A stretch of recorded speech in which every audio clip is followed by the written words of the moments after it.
Testing the Tinity Balance Assessment Tool. The first test we will be assessing is the sitting balance, in which we will see if our patient is able to steadily and safely sit on a chair. The next assessment will be rising from the chair. While testing the rising from the chair, we are able to test the attempts to rise, immediate standing balance, and standing balance.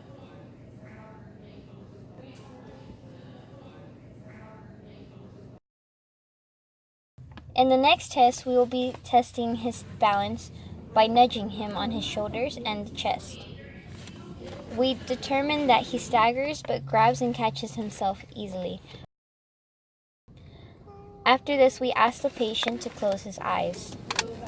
He is very steady while keeping his eyes closed, which then totals to 1 point. With his eyes closed, we ask the patient to turn around 360 degrees. He has continuous steps, which turns to 1 point, but is unsteady and grabs and staggers, which totals to 0 points. After turning 360 degrees, we ask the patient to sit down. While the patient is sitting down, he uses his arms and is not sitting down in a smooth motion, which then totals out to 1 point.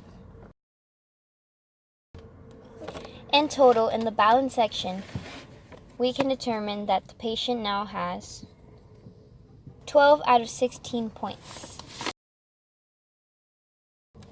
The next assessment would be the gait section, in which we would be able to test how the patient is walking through the indication of gait. We will be testing his step length and height, foot clearance, step symmetry, step continuity, path, trunk, and walking time. While testing this, we see that the patient has no hesitancy after being told go, which totals to step 2 of 1. His step length and height are step 2, which equals 0.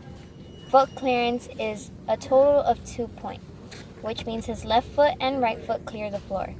His step symmetry would be a 0. His right and left foot step length are not equal.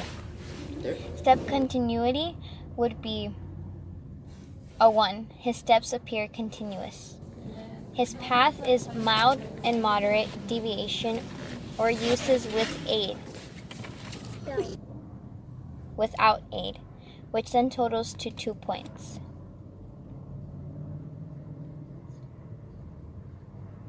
In total, his gait score is 8 points.